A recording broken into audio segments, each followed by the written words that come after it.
This is The Space Shot, episode 340 for April 19th, 2018. Long Duration Human Spaceflight, Part 3. I'm John Molnix. Later this morning, I will be speaking at the Cosmosphere, presenting my Storytelling in the Space Age talk. I'll be sharing that talk with you over the next couple episodes, so make sure you tune in. We've already heard the first two parts of the latest Cosmosphere podcast, so let's finish out the conversation today. I've got another quick question here. How is blood pressure impacted by the lack of gravity?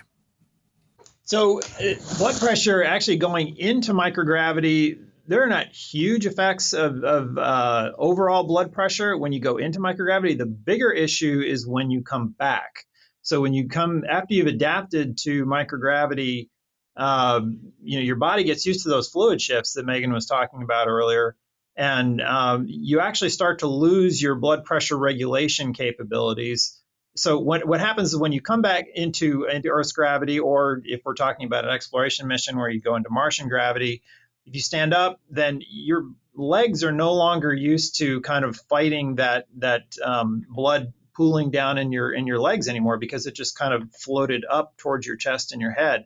So what happens when you enter gravity is all that blood goes back into your lower body. You're generally a little bit, you have a little bit less fluid in your system to begin with. And then you get a condition that we call orthostatic hypotension, where you essentially faint because your blood pressure cannot be maintained. Your body basically doesn't have enough blood to pump up to your head, and down you go. So we have a lot of countermeasures for that right now. We have some compression stockings that are used, some Centaur suits, things that basically squeeze your lower body to keep that blood pooling there. They also fluid load before they come home. They drink some slightly salty water to actually have more fluid in their system right before they come home. So that's generally not a huge effect. There obviously are some effects that are somewhat variable for different crew members actually when they go up, but it's the more important thing that we're worried about is when they come back down. We've talked a lot about the effects of longer duration spaceflight, but one of the other things that the Cosmosphere would like to know too is how are diseases studied in space, whether it's like cancer or something like diabetes. How are those studied differently in space versus here on the ground? Well, there are probably some similarities. It is the ISS is a national laboratory. There, as we talked about before, there's a lot of infrastructure that we have. There's a glove box up there for anything that needs to be kept very clean or sterile. We have cell culture capability. We have rodent capability. So, we've done some of the very similar type of experiments that you would do on Earth have been done in flight. Of course, the logistics of flying rats or mice or cell cultures, plants, all these sorts of things. We have huge teams of engineers that help put together the environments to get things, on the vehicles, to get them launched and delivered to ISS, and then they have to be maintained on ISS. And of course, if there are any sample returns, that all has to be worked out. So it's much, much more difficult, but a lot of the same types of experimental techniques apply. They just have to be translatable to the zero-G environment, and you have to be able to either have the experiments be completely autonomous. In other words, it's something that it does themselves, or it can be automated through a machine, or a crew member has to be trained to do your experiment for you. And they're quite good at doing that, and they enjoy doing the variety of experiments that are flown in these different types of life science experiments, such as cancer and other diseases. Right. Yeah. So just to add on to that, we have really cool capabilities on ISS. We can actually look at DNA right now. We have the ability to collect blood and do some analysis on ISS, or collect it and save it and bring it down so that it can be analyzed here on the ground. So those were huge, massive technological advances that will really promote understanding diseases in the future. Well, and if memory serves, didn't a new centrifuge fly up with the latest CRS mission? I believe so, yeah. I think I might have read that. Okay. So is that, obviously the capabilities of the station are being constantly upgraded. Is there anything that all of you were looking forward to for, a future capability on the station? Actually, I would say...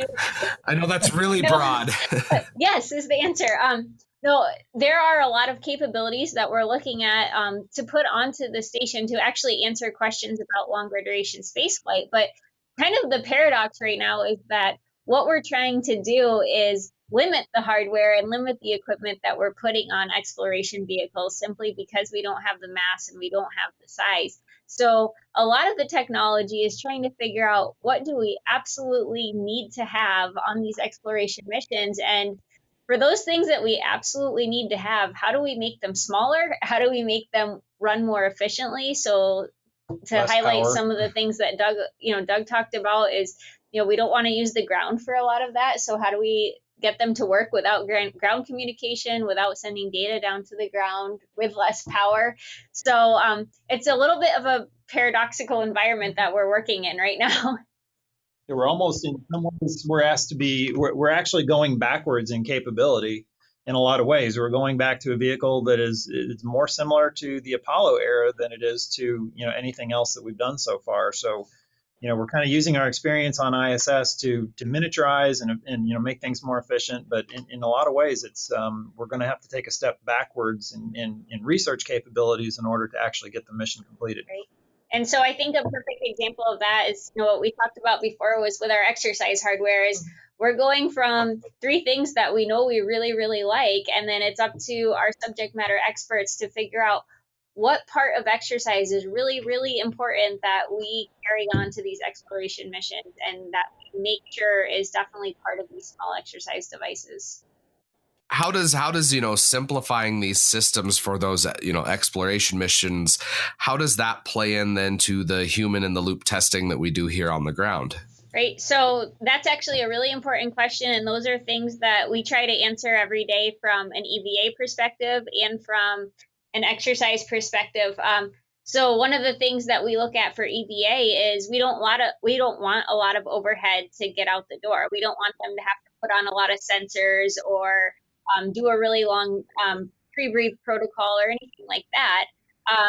And so that's where on the ground we try to create space-like environments as much as possible, whether that's using thermal chambers where we can change the pressure and the CO2 and the O2 conditions to replicate those things and figure out what exactly do we need from the crew member. So it's a huge challenge trying to bring space down to Earth, but it's something that we have to do in order to do human in the loop testing. One of the other things that I've kind of been curious about, just because I have to wear glasses, unfortunately, at times it's kind of a pain in the butt. But it sounds like when astronauts are up in space that the fluid shifts, how the pressure on the ocular nerve is my understanding that changes. How do we mitigate against those changes for longer duration missions?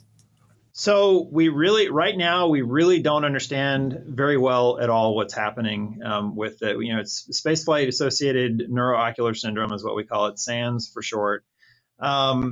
Right now, what we do is, since we know that this happens in almost all crew to a certain extent, is that we actually fly space anticipation glasses, we call them. The optometrist will actually project what they expect to be, their prescription after they have.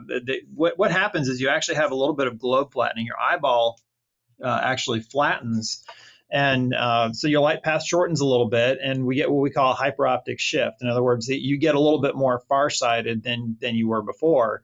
Some of our crews say, "Oh, this is great. I can see the Earth better than I ever could before," but then they're wearing reading glasses. Huh. So sometimes we miss with the space anticipation glasses, and they'll have to fly some additional lenses up for them on a resupply ship. But obviously, during an exploration mission, we're not going to be able to do that. We need to get it right from the beginning, or they need to have a way to either stop this from happening to begin with, or we need a way to make sure that they don't have an issue, physiologically. So there are some damage pathways that are occurring at the back of the eye that we don't fully understand. Most of these we think are related to that headward fluid shift. Some of the early hypotheses were that it was a very high elevation in intracranial pressure. Some of our current data says that that's probably not the case. There may be, a very consistently and mildly elevated intracranial pressure, but the fact that that blood is up there congesting your head and your neck is likely a contributing factor. So most of the countermeasures that we're actually looking at and testing right now are related to mitigating that fluid shift and getting that venous congestion out of the head and neck. Three big mechanical countermeasures that we're looking at are, one is the lower body negative pressure. They're known as the Chibis suit is what we have tested a little bit on ISS. It's a Russian device. Looks like the wrong trousers from Wallace and Gromit. If you've ever seen that. It literally just creates a negative pressure around the entire lower body and pulls that blood back down to the lower body and out of the head. The other one that we use are bracelet thigh cuffs or vena constricting thigh cuffs. I like to call it a poor man's LBNP, or lower body negative pressure. It basically just prevents some of the venous blood from returning out of the legs. So it goes down into the legs, and then it's just a cuff that prevents it from coming back. And then we're actually just completing a ground study right now looking at an impedance threshold device, which is essentially like breathing in through some resistance. That just creates a vacuum in your chest, which draws blood back towards your chest. So in space, that would pull it down out of your head and neck. And all of these work quite well to varying degrees. We're looking at these as ways to potentially mitigate the effects of this SANS eye problem that we have. Well, and that's kind of an interesting way of mitigating those factors. I think I'd read somewhere that can't the negative pressure, like the lower body suits, can't those pose a little bit of a risk?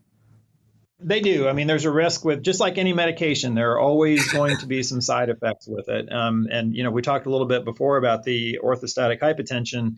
That can happen as well. If you put somebody that's in microgravity, they're already a little bit low on fluid. You put them in too strong of a lower body negative pressure situation, all of that blood's going to go down to their lower body. It comes out of their head. You take too much blood out of the head, and basically you faint.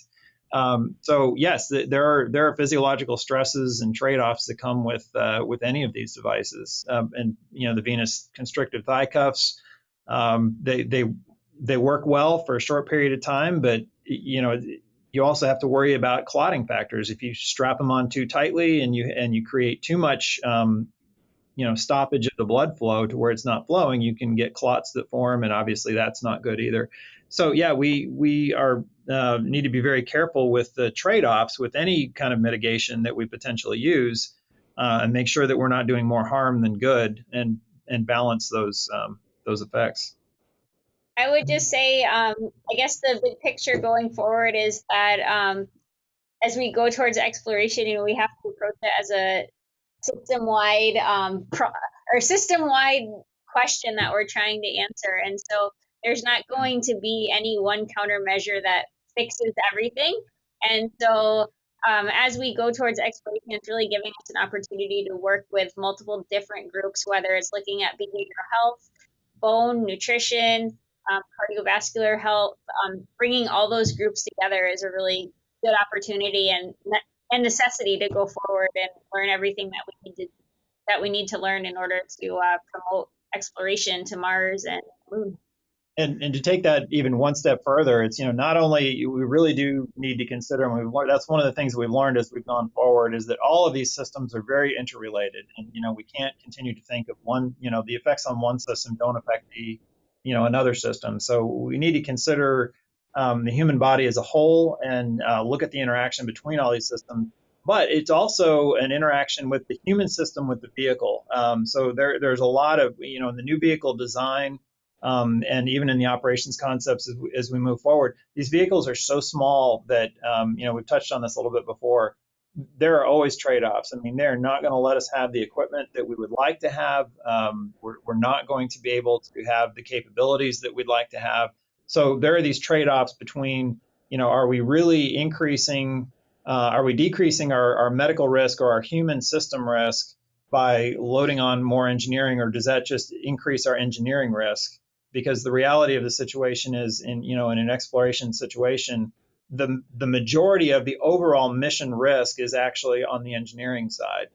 So it does need to be put in context of the entire mission and the vehicle. So they're all things that need to be considered. That NASA is taking a look at from multiple angles to actually make a mission to going back to the moon or going to Mars even possible. And staying there, and staying for longer periods than just, a quick 8 or 24 or multi-day stay on the moon. It's going to be longer duration out there. So being able to make everything work together just sounds like it's an awesome challenge. And I'm sure all of you love being able to work on those problems every day. Absolutely. Well, Chelsea, Megan, Doug, I want to just thank all of you for sitting down and talking with us today on this Friday the 13th. Thank you, all of you, for working through these technical issues we've had, which is kind of funny because today I've been finishing up another episode of mine on Apollo 13. So yay that we get our own little technical glitches here today. Everyone, thank you for coming on. I appreciate it. Great. Thank you. Tomorrow, storytelling in the space age. I hope all of you have a fantastic rest of your day. I appreciate each and every one of you that listen to the podcast every day. I'd be incredibly grateful if you could share the podcast with your friends and family. Tag one of them and let them know about your favorite episode. I'd also really appreciate it if you could venture into the Apple Podcasts app or your podcast app of choice and leave a review for The Space Shot. A steady stream of reviews helps ensure The Space Shot is more visible in the Apple Podcasts app. As always, the show notes have more information on today's episode. You can hit me up on Instagram and Twitter. Find me at John Molnix. I'm always up to chat. You can also connect with me on Facebook. Just search The Space Shot or check out the links in the show notes and you'll find me. I'm John Molnix, and I'll catch you on the flip side.